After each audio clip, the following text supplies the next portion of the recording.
본 방송에서 제공하는 투자 정보는 투자 판단에 대한 조언입니다. 방송에서 제공하는 주식의 가치, 가격 상승 및 하락에 대해서는 방송사에서 보장하지 않습니다.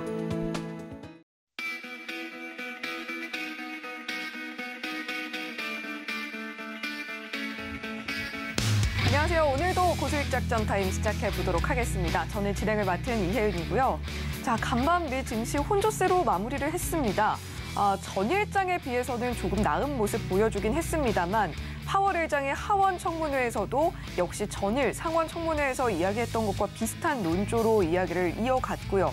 따라서 계속해서 금리 인상 이어나가겠다. 그리고 3월 FOMC에서는 50bp 인상도 유력한 상황이다라는 것들을 시장에서 인지할 수 있는 발언들을 내놨습니다. 따라서 시장에선 계속해서 지금 금리가 어떻게 다시 흘러가게 될지에 대한 우려감 상존하고 있는 상황이고요. 더불어서 지금 미국의 고용시장이 여전히 뜨겁다는 지표 역시도 시장에서 한 번 더 확인이 됐습니다.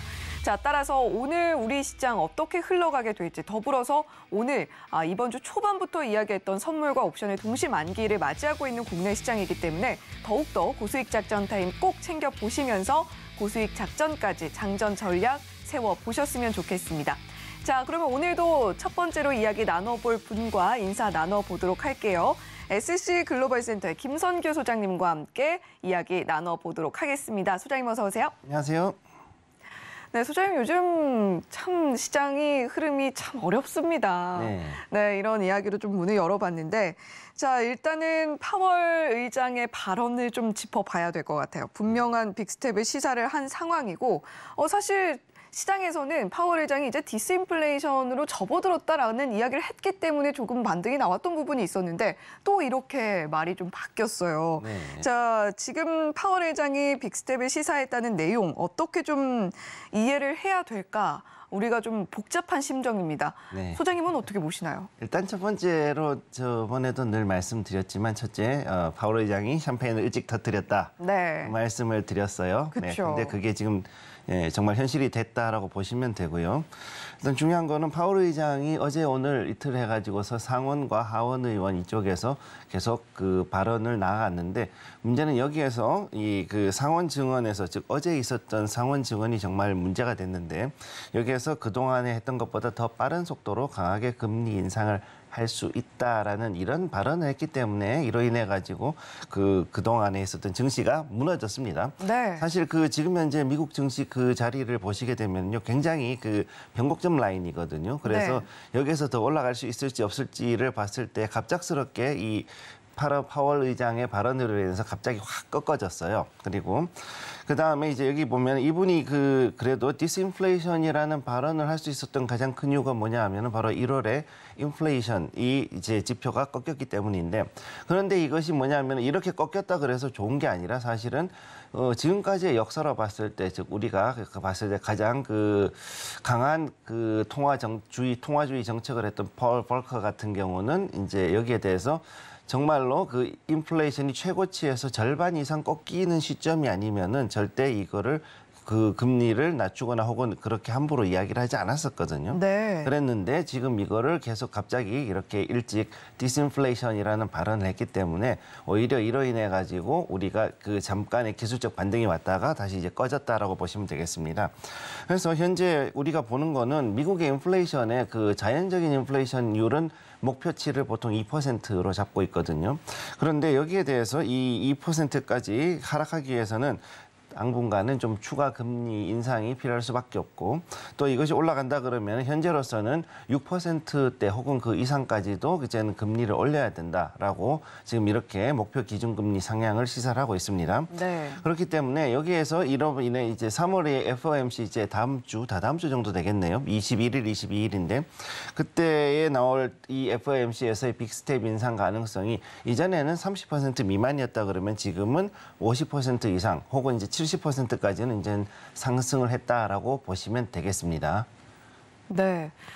사실 뭐 파월 의장이 디스인플레이션을 이야기할 때만 해도 이제 정말 금리 인상의 이 속도가 확실히 좀 늦춰지겠다라는 생각이 들었었는데 지금 뭐 사실 그런 부분들을 계속해서 뒤집는 발언들 나오고 있는 상황입니다.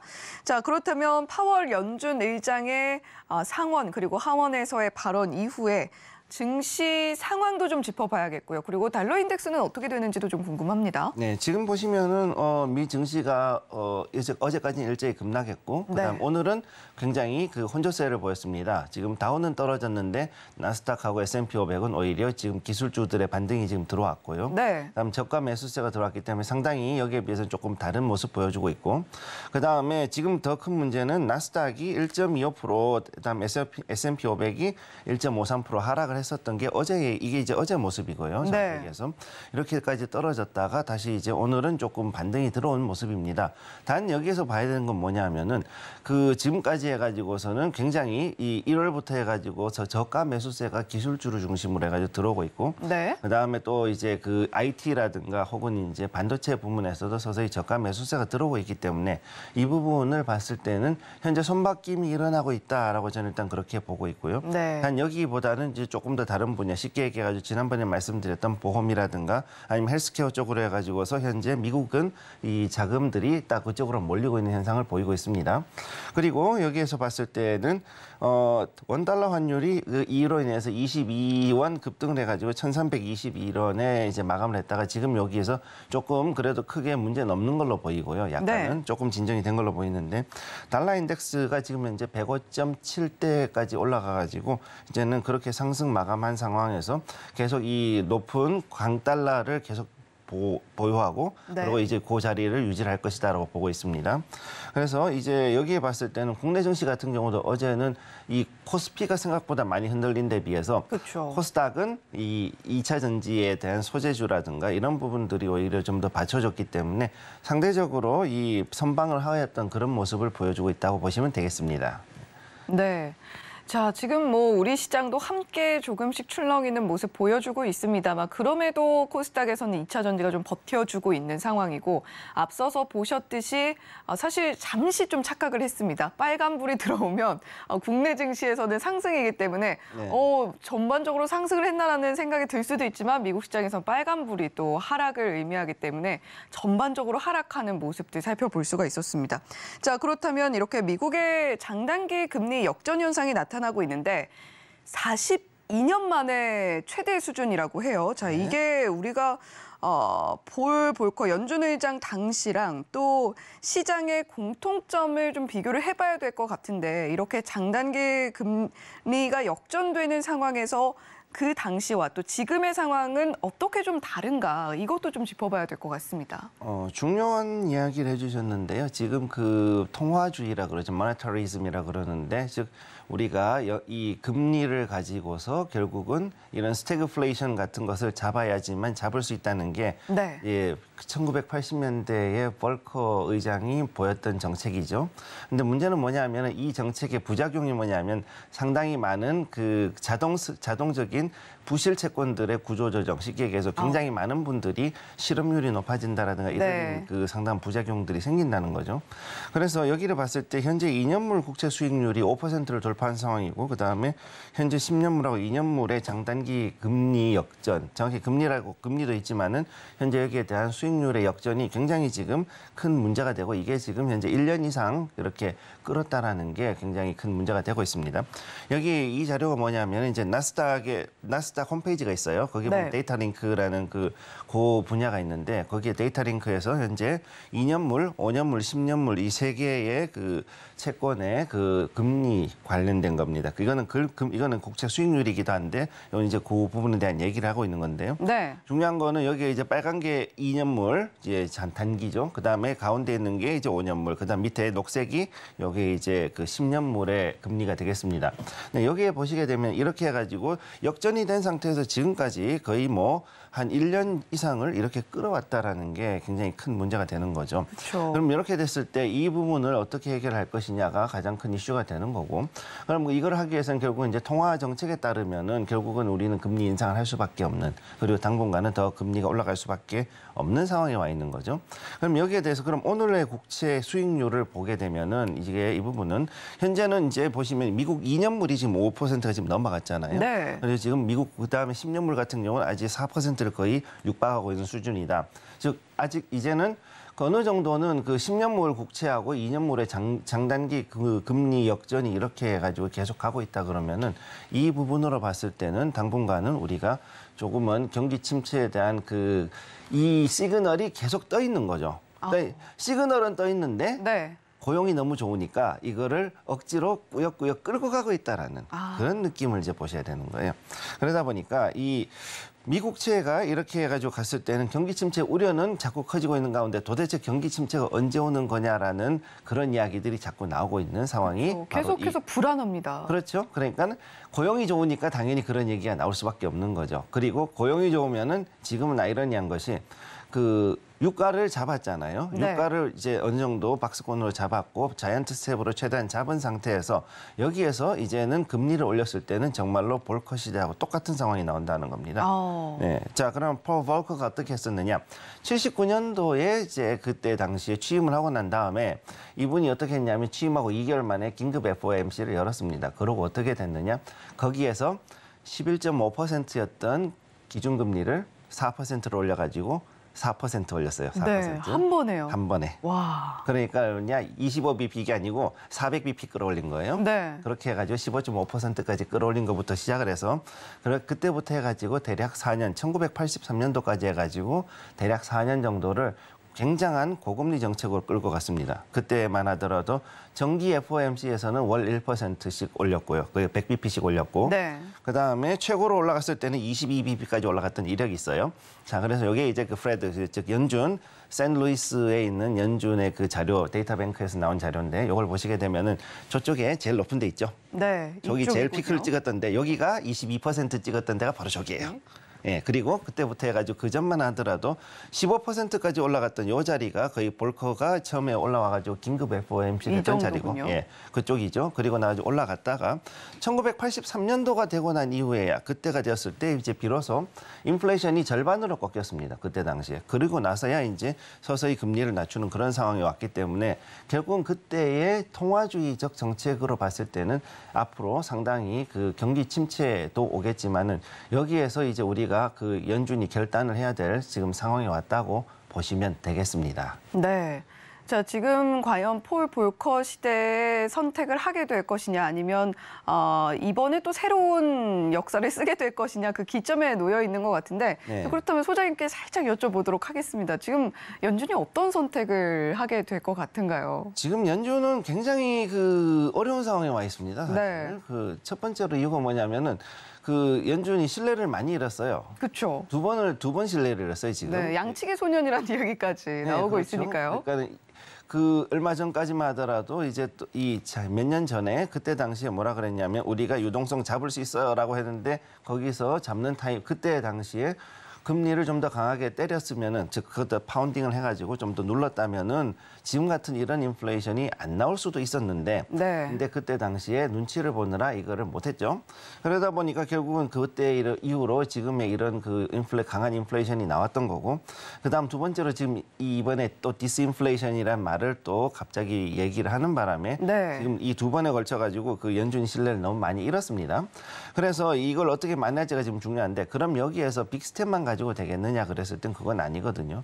사실은 이거를 유동성을 잡기 위해서는 굉장히 강한 거의 엄청난 거의 망치로 때려잡는 듯한 그런 분위기, 좀 두더지 게임 같은 그런 느낌 있죠. 네. 그런 식으로 두들겨 패야지만 되는 상황에 와 있는데 어떤 부분 어떤 두더지들을 우리가 잡아야 될까요? 네, 지금 현재로서는 유동성에 의한 그 두더지를 잡는 게 최우선이거든요. 네. 결국은 이것은 그 1차 오일 쇼크 때하고는 조금 다른 것이 그때는 그 기반이 되었던 유가가 올라갔기 때문에 그것도 우리가 생각했던 것보다 엄청나게 높게 올라갔던 비율 퍼센트로 따지면은 지금으로 따지면 거의 한 유가가 150불이 넘어서 200불까지 갔던 그런 시절로 보시면 되는 거예요. 네. 그러다 보니까 이게 그만큼의 인플레이션이 유발이 됐던 건데 그래서 그 당시에는 유가를 인플레이션을 잡기 위해 가지고서는 달러와 연동이 되어 있었으니까 네. 페트로달러로 이제 바꿨던 시기니까 그러면은 금리로 눌러 가지고 마네터리즘 즉 통화주의로 잡는 게 가능했던 얘기죠. 근데 지금은 어떻게 돼 있냐? 유가는 잡았어요. 근데 돈이 너무 많이 풀려 있어요. 그러니까 이 돈을 잡기 위해서 어떻게 되냐? 결국은 금리를 최대한 올려놓고 장기간 유지를 하면서 서서히 이제는 시중에 풀려 있는 유동된 그 달러들을 소각해가는 과정이 필요한데 이게 너무 오래 걸리다 보니까 그렇게 하면은 안 되고 그럼 여기에서 뭔가 다른 해법을 찾아야 된다는 거죠. 네. 그러니까 이 유동성을 잡기 해 가지고서 현재로서는 무리한 금리 인상을 했을 경우에는 자칫하면은 오히려 이전보다 더 큰 대침체가 올 수 있기 때문에 여기에 대해서 지금 연준은 고민할 수밖에 없는 거고 그럼에도 불구하고 하긴 해야 되니까 그럼 여기에 대해 이걸 어떻게 풀 것인가를 지금 현재 굉장히 그 고민을 하고 있다 이렇게 보시면 되겠습니다. 네.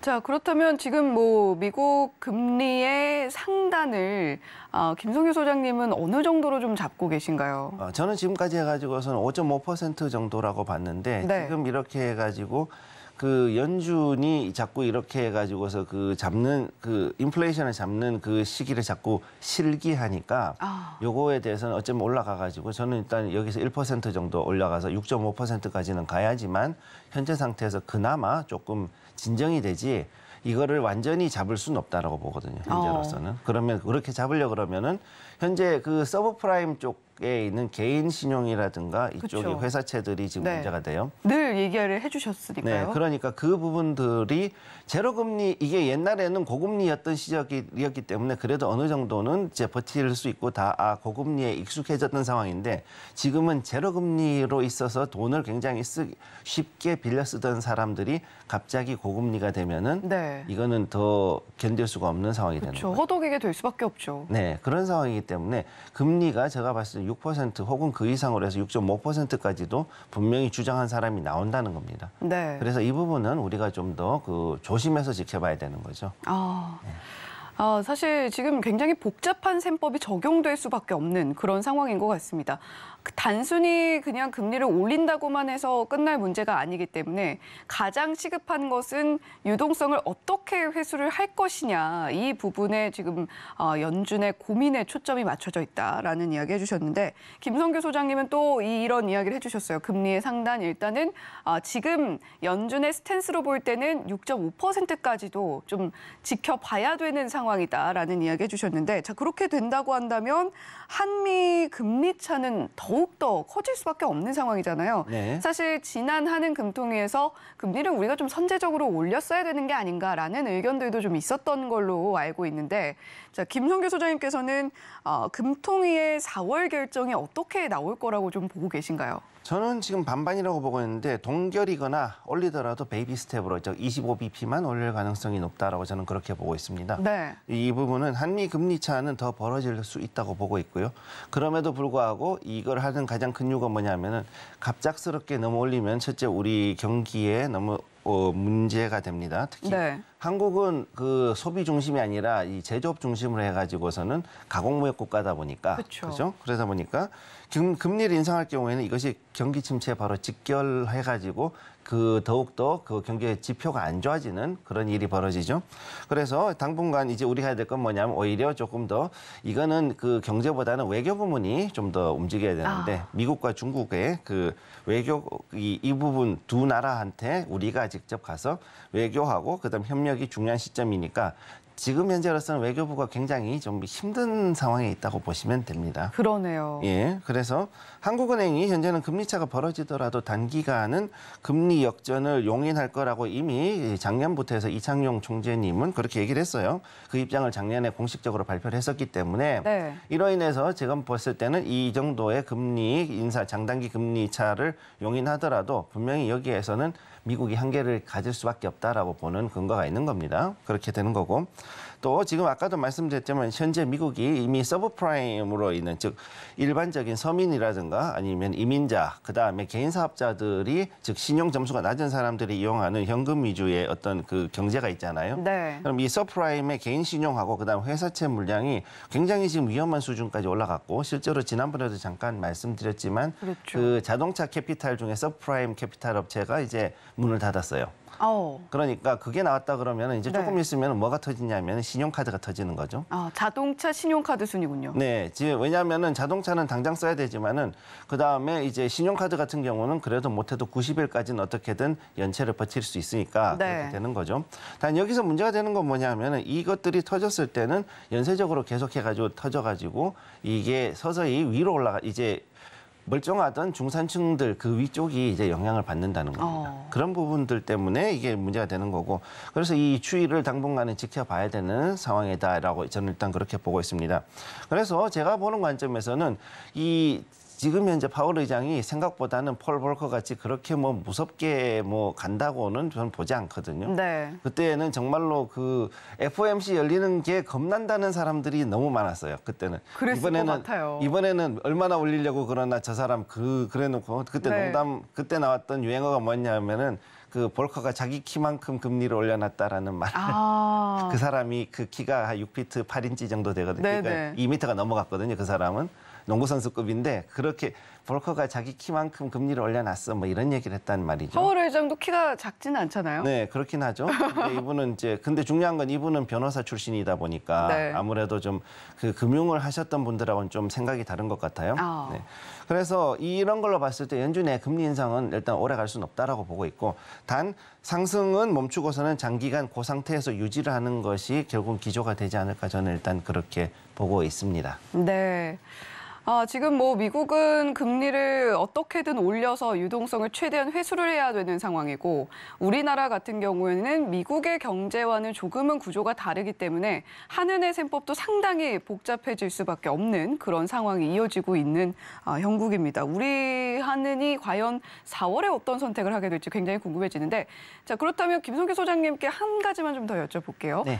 지난 3월에 동결을 했던 결정 자체는 그래도 우리 경제 상황을 고려할 때는 적합한 선택이었다라고 생각을 하고 계신가요? 저는 그렇게 보고 있는 게 네. 일단 우리나라가 다른 나라에 비해 가지고 자산에 대한 그 배분 구조가 다른 게 우리는 부동산에 굉장히 집중이 많이 돼 있거든요. 그렇죠. 그러다 보니까 부동산 시장이 무너질 경우에는 정말로 국가 경제가 크게 무너질 수 있는 상황이 왔기 때문에 그러면 어떻게 되냐면 이제 이 부동산에 있던 자금들을 어떤 식으로 잘 유동화시키느냐 이거를 유동화시켜가지고 이제 돌려야지만 그게 이제 경기 회복을 시킬 수 있는 하나의 그 초점이 되거든요. 그러니까 이 부분을 만들기 위해서는 결국 이제 미국 같은 경우는 유동화 증권이라고 해서 ABS를 돌립니다. 네. 그래서 유동화 증권을 가지고서는 투자를 받고 그걸 가지고서 다시 이제 돌리는 이런 방식을 하고 있는데 그러면은 여기에 대해서 어느 정도까지 이제 조금 규제를 완화해서 도와줄 수 있느냐. 결국은 부동산이라는 게 가장 큰 문제 뭐냐면 잠겨 있는 돈이거든요. 그쵸. 우리나라 같은 경우는. 네. 근데 이거를 유동화할 수 있는 증권으로 해서 증권화해서 유동화를 한다 그러면은 그럼 이거를 통해 가지고서 이제 기업이라든가 아니면 다른 쪽으로 전환을 했을 때 그러면은 이게 어느 정도 도움이 된다는 거죠. 그럼 그렇게 해서 이제 어느 정도 부실한 주택들도 정리를 하고 그러면서 동시에 이제 이걸 가지고서 새로운 신규 주택이 늘어나고 그러면서 그게 이제 보강이 되는 거죠. 주택도. 그런 가운데 유동증권을 가지고서 경기를 돌린다 그러면은 충분히 여기에 대해서는 해법이 나오지 않을까. 저는 일단 그렇게 보고 있습니다. 네. 계속해서 여러 가지 상황들을 가정을 하면서 가장 적합한 선택이 무엇인가를 계속해서 고민을 해야 되는 그런 시점인 것 같습니다. 오늘 금리 이야기 항상 이야기할 때마다 어려웠는데 김성규 소장님께서 꼼꼼하게 잘 짚어주신 것 같습니다. 소장님 오늘도 좋은 말씀 고맙습니다. 고맙습니다. 네, 계속해서 고수익 작전 타임 이어가 보도록 하겠습니다. 이번에는 국내 증시 이야기 해볼 시간이죠. 펀스탁TV 황호준 외환시장 분석 연구원님과 함께 이야기 나눠보도록 하겠습니다. 연구원님 어서 오세요. 네, 안녕하세요. 네, 연구원님 오늘 드디어 이 시간이 왔습니다. 선물과 옵션 동시 만기를 맞이하게 된 우리 시장인데요.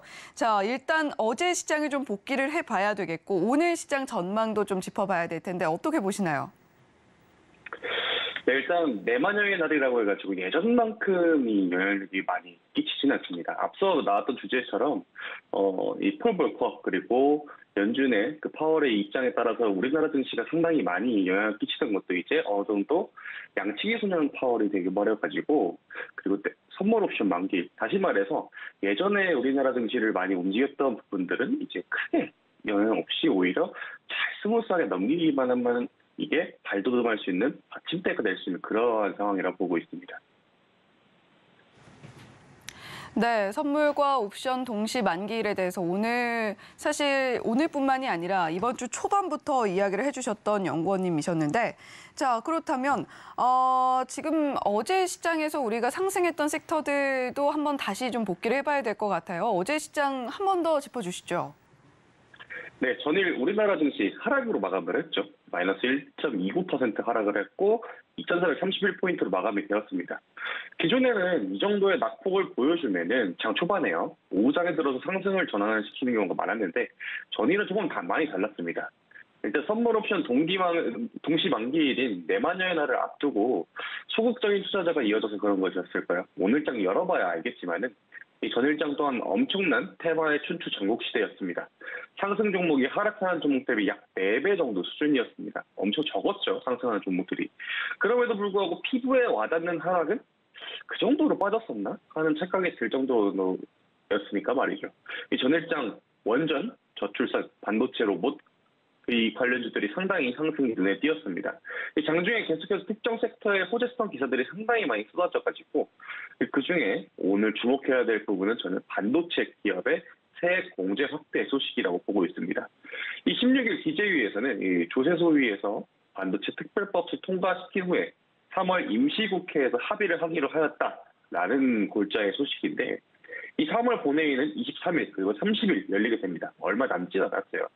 여기서 추가로 민주당은 기존 반대 입장에서 선회를 해서 세액공제 혜택을 오히려 높이는 쪽의 안건을 유력하게 검토 중이라는 소식까지 전해졌습니다. 현재 여당과 야당의 공통된 입장은 우리나라의 대표적인 효자 수출 품목인 반도체 산업을 살려야 한다라는 그 공통된 의견을 보여주고 있는데요.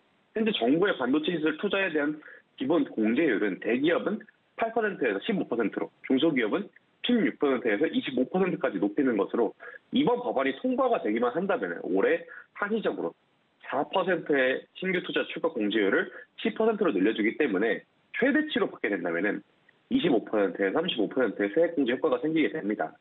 이 그간 반대해온 입주당의 입장이 돌연 반대로 선회한 이유가 궁금한데 이 민주당은 정부가 책임을 일부 인정한 부분이 가장 큰 이유로 꼽히고 있다라고 일각에서는 지금 추측을 하고 있는데 앞서 정부는 지난해 반도체 시설 투자 세액 공제율을 대기업 기준 6%에서 8%로 높이는 조세특례 제한법을 국회에서 통과시켰었는데 이때 너무 적게 주는 거 아니냐라는 비판이 엄청나게 강했었죠.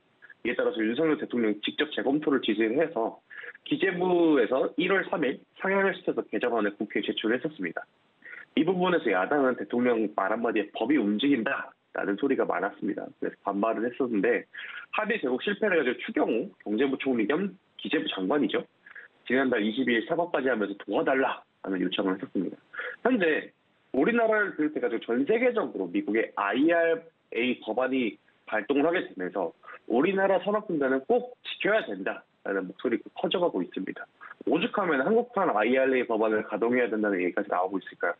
현재 여당과 야당 이렇게 한 목소리를 내는 만큼 앞으로 반도체 시설 투자에 대한 세액 공제는 계속해서 확대가 될 가능성이 높아지는데 이 이슈와 곁들여서 현재 투자로 이어져 볼 수 있는 종목도 있는지 관심을 갖고 지켜볼 상황입니다. 네, 반도체 세액 공제 우리가 특히 이 부분에 주목을 해야 한다라는 이야기 해주셨습니다. 자, 지금 뭐 미국은 IRA가 있고 유럽 같은 경우도 뭐 CRMA 계속 뭐 나오고 있다 뭐 이렇게 이야기가 나오고 있는 상황에서 우리도 한국판 IRA 만들어야 되지 않겠나라는 이야기가 나올 정도로 반도체 쪽에서 뭔가 이슈가 계속해서 터져 나올 가능성이 있다라는 점 짚어주셨습니다. 자, 그렇다면 주목해 볼 만한 종목이 어떤 게 있는지도 우리가 좀 살펴봐야 될 텐데 어떤 종목 보고 계신가요, 연구원님? 네, 종목의 이름은 바로 제주 반도체입니다. 이 이름에서 느껴지듯 본사가 제주도에 있는 반도체 회사겠죠? 정말 맞습니다. 네. 아이러니하게도 이 주가를 움직이는 여러 가지 이유들 중에서도 기업의 펀더멘탈도 있지만 회사의 이름도 상당히 지대한 영향을 끼치게 됩니다. 요 근래 꾸준한 주가의 상승세를 보여주고 있는 제주항공, 제주은행, 그리고 제주반도체 이 세 회사 전부 서로에게 연관이 하나도 없지만은 주가는 꾸준하게 상승했다라는 점이 공통점입니다. 실제로 오스템 임플란트의 거래 재개 소식 속에서 아무 관련이 없는 오스템이 오르듯 제주항공과 제주은행이 움직이게 되면은 시장 상황이 괜찮다고 하는 전제 조건이 깔려 있을 때 덩달아 가치 주가는 상승하는 이러한 모멘텀을 보여주기도 했었죠. 이 외에도 앞서 두 회사 모두 다 제주항공은 리오프닝 기대감, 제주은행은 금리 인상 수혜주로 부각이 되고 있는 만큼 꾸준한 상승 모멘텀이 각자에게 있는 상황이죠. 그리고 앞서 말씀드린 반도체 사업 세액 공제 확대 전망 소식이 추가적인 주가의 상승을 기대해볼 만한 내용이기도 합니다. 제주반도체는 서명에서 알 수 있듯 제주도에 있죠. 그중에서도 모바일 응용기기에 적용이 되는 메모리 반도체 개발, 제조, 판매까지 모두 다 하는 그러한 회사입니다. 현재 주요 매출은 낸드 MCP에서 제품 판매로 이루어지고 있는데 낸드 MCP가 뭐냐면 D램과 낸드 패키지를 하나로 묶어가지고 파는 걸 뜻합니다. 이 제품을 직접 시장에 공급을 하고 있는데 요 근래 반도체 사업은 우하향 곡선을 그리고 있죠. 글로벌 경기 침체로 인해서 수요가 줄어들고 있는데 원자재 수급에 어려움을 겪고 있는데 현재 동부 하이텍과 그리고 대만 일부 기업에서 수입을 하고 있기 때문에 다행히 정말 다행히 원자재 수급에 대한 큰 어려움을 겪고 있지 않는 상황입니다. 현재 제주 반도체는 중소벤처기업으로 분류가 되어 있습니다. 앞서 중소기업은 반도체 시세 세액 공제 최대를 받으면은 35%까지 받을 수 있다라고 말씀을 드렸죠. 현재 반도체 시장은 지금 잠시 주춤하고 있는 건 맞으나 그 성장 잠재력은 무궁무진한 상황입니다. 특히 제주반도체는 과거 차량용 반도체 사업을 영위한 적도 있고 그 스마트폰 반도체 제품도 만들어낸 이력이 있기 때문에 이 부분 또한 또 다른 경쟁력으로 볼 수가 있는 거죠. 그리고 제주반도체가 좀 특이한 점이 하나 있는데 동행복권의 최대 주주로 한 차례 이슈를 받은 적이 있습니다. 이 부분은 22년 11월 11일 정정신고 나온 보고서에 따르게 되면은 종속회사로서의 이슈가 사라졌기 때문에 온전히 지금부터는 반도체 회사라고 봐도 무관합니다. 이에 따라서 대외적인 풍파에 주가가 흔들릴 이유 또한 없다라고 저는 보고 있는데 또한 제주반도체는 유럽을 시작으로 해서 지난달 23일 유럽에 본사를 둔 자동차 전장업체와 협력사로 등록이 되는데 내부 시험을 통과하게 되면은 최근 소량 납품을 시작으로 해서 올 하반기부터는 양산에 들어갈 예정이라 밝혔습니다. 또한 제주반도체는 이번 달 29일 주주총회가 열리게 되는데 이번 주총회 안건으로는 지난해 재무제표가 공개가 될 예정인데 4분기 실적 발표와 함께 희소식이 들린다면 지금의 주가보다 한 차례 레벨업할 가능성이 있는 만큼 주가는 기대감과 함께 상승할 모멘텀 또한 동시에 보유하고 있습니다. 이에 따라 가격 전략이 상당히 중요하게 되겠죠. 전일 종가는 5,040원으로 약 플러스 2.34% 상승으로 마감이 되었습니다. 이에 따라서 장 초반 매수가는 장 초반 5,100원 미만 매수 그리고 목표가는 5,500원을 제시를 해드릴 건데 이 부분은 지난 상승 랠리 이후에 고점이 한 차례 갱신이 된 지점이기도 합니다. 종목의 특성상 꾸준한 상승이 있을 가능성도 있지만은 요 근래 테마의 순환이 상당히 빠르죠. 이에 따라 손절가로는 4,800원을 드릴 예정인데 이 부분은 20일 이동평균선의 지지 라인이기도 합니다. 최근 주가의 움직임이 단기 이동평균선의 지지를 받고 있는 만큼 상당히 신뢰가 높은 지표이죠. 그리고 이번 가격 전략은 진입가 5,100원 대비 상방으로는 7.84%, 하방으로는 5.88%로 제가 상당히 좋아하는 손익비가 좋은 자리이기도 합니다. 1차 목표가 터치 후에 추가 상승을 원하시는 분들께서는 제시해드리는 목표가 5,500원에서 반절 매도 후에 반절의 물량은 꾸준히 들고 가되 진입가 이하로 빠지게 되면 정리하시는 걸 권장드리도록 하겠습니다. 네, 아무래도 반도체 하면 우리나라의 대표적인 효자 기업들이 많은 그런 섹터라고 할 수 있는데 제주 반도체 그중에서도 황우준 연구원님 주목을 하고 계시고 여러 가지 이슈들과 함께 가격 전략은 어떻게 가져가면 좋을지까지 짚어주셨습니다. 자, 그렇다면 연구원님 오늘 시장 대응 전략 궁금하신 분들 많으실 것 같거든요. 어떻게 대응해 보면 좋을까요? 네, 이번 3월달 유독 경제 일정이 너무나 많은 날이죠. 네. 그러고 나서 이 3월달이라는 것은 어떻게 보면 이제 작년에 4분기 실적이 거의 다 이제 나왔고 그리고 1분기 실적을 이제 대비해야 될 시즌이기도 합니다. 생각해야 할 게 너무나 많죠. 그리고 내마녀의 날, 선물 옵션 동시 만기 이런 부분들 다 하나하나 생각하게 되면은 기존에 여러분들께서 세워놨던 그 전략이 틀어질 가능성이 있습니다. 원래 연초에 계획했던 그 투자 전략 그대로 고수하되 너무나 공격적인 투자는 말고 항상 제가 강조하는 현금 비중 30%면 30%, 50%면 50%. 여러분들이 감내할 수준으로의 투자만 이루어지게 된다면 3월달 그리 어렵진 않을 것 같습니다. 지금 테마의 진짜 전국 시대인데 결과적으로 봤을 때 2차 전지 그리고 로봇, 원전 이러한 부분들은 정부 차원에서 계속해서 밀고 나가고 있는 사업이고 4차 산업과 관련된 테마들은 앞으로도 시장 자체의 성장성이 꾸준하게 이어지는 그러한 종목들은 설령 단기적으로 잠시 가격 조정이 이루어진다고 하더라도 흔들리지 마시고 초연하게 계속 여러분들 투자할 처음에 그 기업에 투자했던 그 마인드 그대로 가져간다면 손실 없이 좋은 결과로 나올 거라고 보고 있습니다. 네, 오늘 시장 물론 어느 정도 변동성은 있겠습니다만 우리가 항상 기억해야 될 것, 우리가 감내할 수 있는 수준의 현금 비중 유지하자라는 이야기 황호준 연구원님께서 또 한 차례 더 강조를 해주셨고요. 자, 그리고 우리가 하루하루 주가의 흐름에 너무 요동치지 말고 좀 멀리 보고 대응을 해볼 필요도 있겠다라는 이야기 해주셨습니다. 연구원님 오늘도 좋은 말씀 고맙습니다. 감사합니다.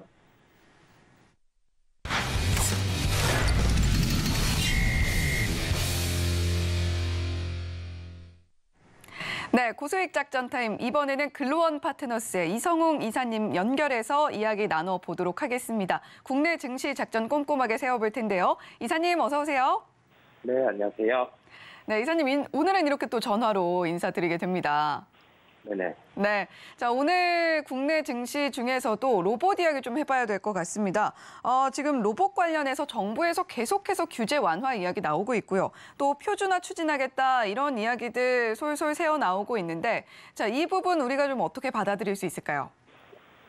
우선 3차 규제 혁신 전략 회의를 통해서 총리께서 5년간 34조 원의 경제 효과가 나타나는 부분, 이 부분에 대해서 역량을 집중한다 했고요.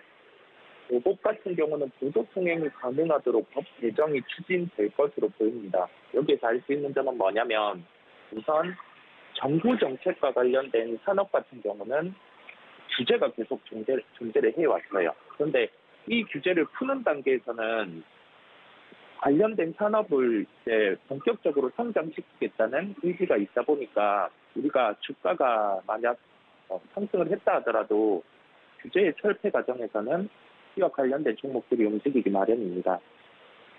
그리고 여기에 더해져서 로봇 같은 경우는 자율주행과 연결해서도 지금 대표적인 규제가 존재를 했는데 이게 이송이나 그런 점이 가능하도록 이 부분에 대해서도 규제 철폐를 고려를 하고 있고요.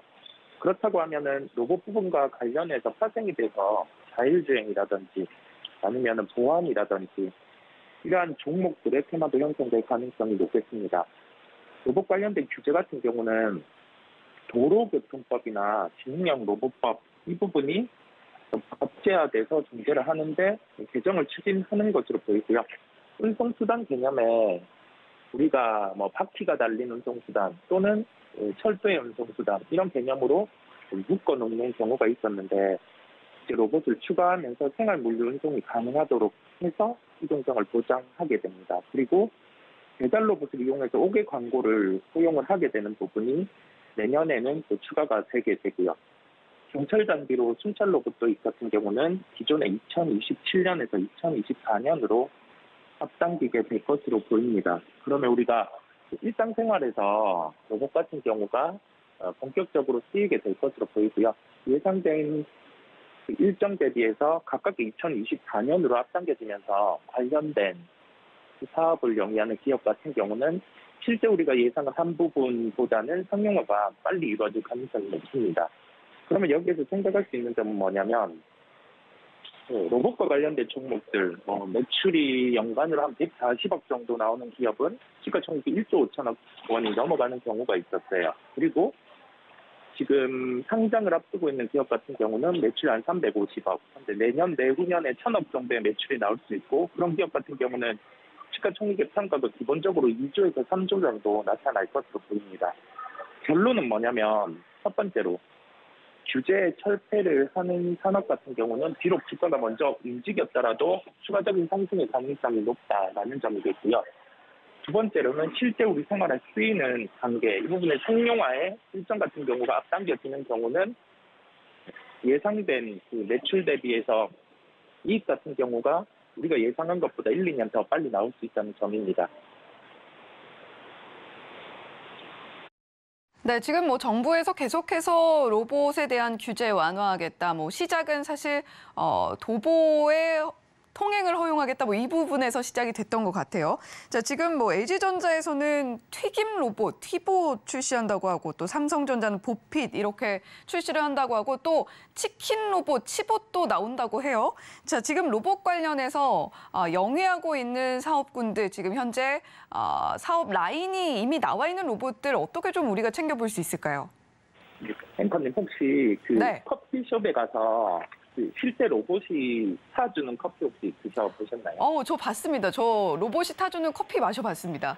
네, 근데 이게 사람이 하는 것보다 시간이 오래 걸린다고 하더라고요. 네, 그렇다 보니까 우리나라 입장에서 약간 사람들은 좀 급한 게 있다 보니까 이 부분과 관련해서는 커피를 타는 부분은 뚜렷하게 부각이 되지는 않았어요. 그런데 그 치킨 같은 경우는 왜 이 부분이 먼저 상용화가 되느냐라고 하면은 그 시간에 대해서 사람도 타이머를 재면서 그걸 직접 튀기기는 하지만은 그 시간에 따라서 맛이 달라지는 부분이 있다 보니 실제 가장 먼저 상용화되는 게 이러한 치킨이라고 할 수 있겠습니다. 그런데 이게 상용화돼서 무조건 기업들이 좋아진다라는 게 아니라 어떤 기술력이 있어야지 이 부분을 추진을 할 수 있냐라고 하면 우리가 일반적인 스마트 팩토리, 이 부분은 1차원적인 로봇입니다. 그냥 인송 부분만 담당을 하고 실제 조립이라든지 사관절을 통해서 이 공면이라든지 그러한 부분에 작업은 할 수가 없었어요. 그런데 협동 로봇이라는 게 구체화되면서 이 부분은 사람과 같이 한 공간에 일을 할 수 있을 정도로 공면이라든지 아니면은 직접 제어라든지 그런 부분이 가능한 겁니다. 여기에서 알 수 있는 점은 뭐냐면 우리가 튀김 로봇이라든지 그런 부분이 나타나서 로봇주가 좋아진다는 게 아니라 이제 인력을 대체할 만큼 로봇주는 기술력이 올라왔다는 거고, 여기에 더해져서 실제 이러한 기술력은 가진 기업 같은 경우가 시장에서 주목을 받을 수 있다는 점입니다. 대표적으로 레인보우 로보틱스 같은 경우가 일반적인 로봇 같은 경우는 많이 외주를 주게 됩니다. 그러면 실제 매출이 나오더라도 비용단이 함께 발생을 하면서 이익 같은 경우가 뚜렷하게 안 나타나는 경우가 많아요. 그런데 이게 수직 계열화가 되어 있는 기업 같은 경우는 매출 대비해서 마진이 50% 정도까지 올라올 수 있습니다. 그런 구조를 갖춘 게 레인보우 로보틱스고 협동 로봇의 대표적인 기업이다 보니까 시장에서 대기업이 투자를 받으면서 매출이 한 140억 정도임에도 불구하고 시가총액이 1조 5천억 원이 넘어간 흐름이 나타났었고요. 여기에 더해져서 유로메카 같은 경우도 역시 협동 로봇에 대한 기술력이 있다 보니까 시장에서 시가총액 한 3천억 정도까지 주가가 상승을 했습니다. 그러면 우리는 이 다음에 좀 강할 수 있는 종목 같은 경우를 생각을 해볼 필요가 있겠는데, 두산 같은 경우가 두산 로보틱스가 연내 상장을 준비하고 있습니다. 그러면 매출액이 연간 기준 한 350억 정도가 예상이 되고, 이 350억 기준에서 70%가 해외 매출이 발생합니다. 그러면 그 정도의 기술력을 바탕으로 해서 이제 상장을 하게 돼요. 그러면 시가총액이 매겨집니다. 그러면 여기서 알 수 있는 점은 뭐냐면 실제 실적이 나오는 로봇 기업 같은 경우가 상장을 해서 그만큼의 매출 이익만큼의 시가총액을 부여하게 되면 나머지 종목들 실적이 나오는 로봇 같은 경우도 한 단계 더 주가가 상승할 수 있다는 점이거든요. 그렇다 보니 우리가 뭐 로봇주 같은 경우는 단기로 보기보다 이제 실체 매출 대비해서 이익이 나오는 기업 같은 경우가 상장을 하게 되면 나머지 기업도 주가가 강할 수 있다라고 보시면 되겠습니다. 결론은 뭐냐면 단순한 상용화, 이게 그래서 로봇이 좋아진다 이런 관점보다는 왜 이게 상용화가 될 수밖에 없고, 그러면 여기에서 핵심에 대한 기술력을 갖춘 기업이 뭔지 그런 부분의 파악이 중요하겠고요. 협동 로봇과 관련된 기체적인 기술들, 다관절, 그다음에 이족 보행 이런 쪽의 기술력을 가지고 있는 기업을 추려서 살펴보시면 되겠습니다.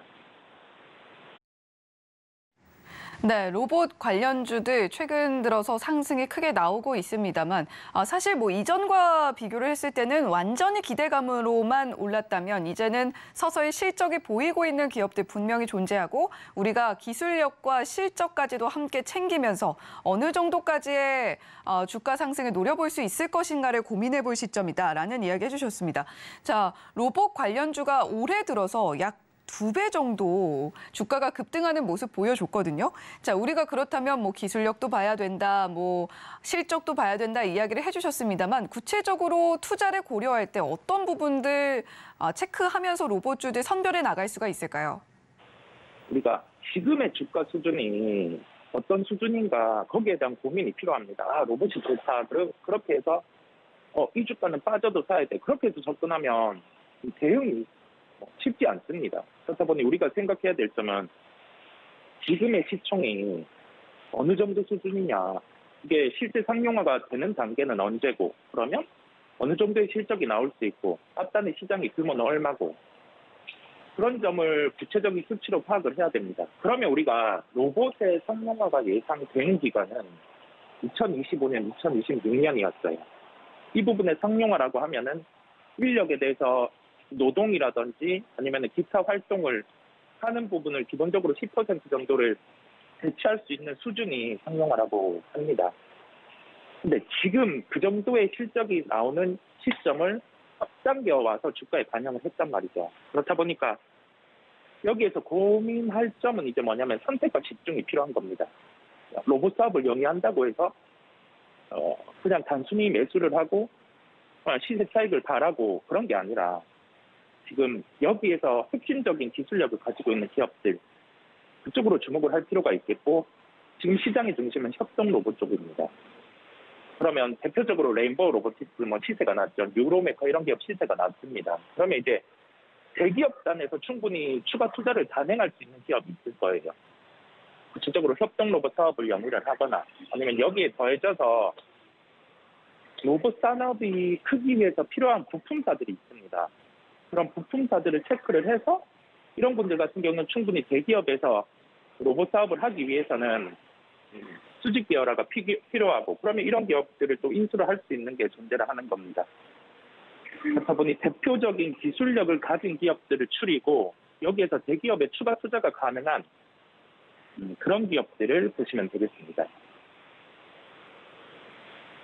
네, 우리가 두 가지 기억해야 될 것 같습니다. 우선적으로 기술력 어느 정도인가 체크하시고요. 두 번째로 대기업이 이 기술력에 충분히 투자를 할 만한 가치를 갖고 있는 기술력 보유하고 있는가. 이 두 부분 연계해서 지켜보신다면 로봇주 선별하는 데 도움이 되시지 않을까라는 이야기 이성웅 이사님께서 해주셨는데 자, 말씀해 주신 것처럼 지금 정부가 밀고 있고 또 대기업이 이끌고 있는 로봇주의 현황들입니다. 자, 그렇다면 실적이 자연스럽게 따라오겠다라는 생각을 갖고 계신 분들도 계실 것 같은데요.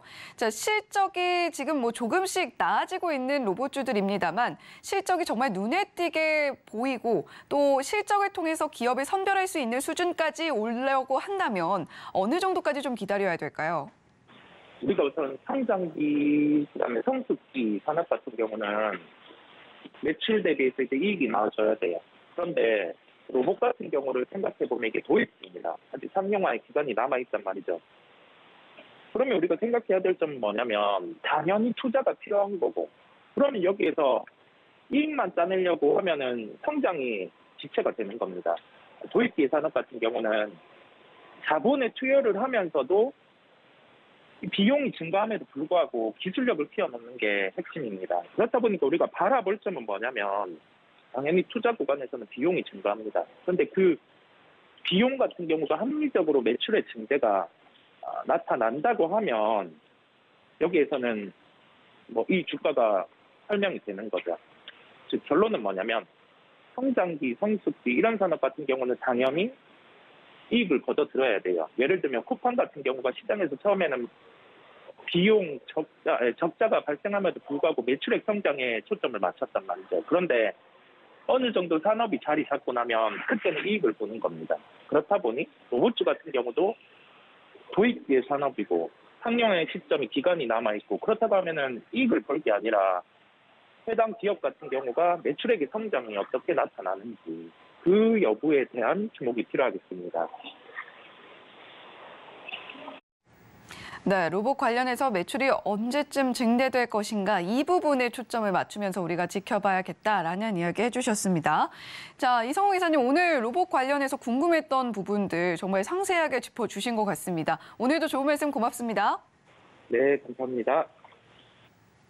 네, 본 방송에서 제공해드리는 정보는 투자 판단에 대한 조언일 뿐 해당 종목의 가치와 수익률을 보장하지는 않는다는 점 말씀드리면서 저희는 잠시 후에 순간 포착 매매 시그널로 돌아오겠습니다. 시청해주신 여러분 고맙습니다.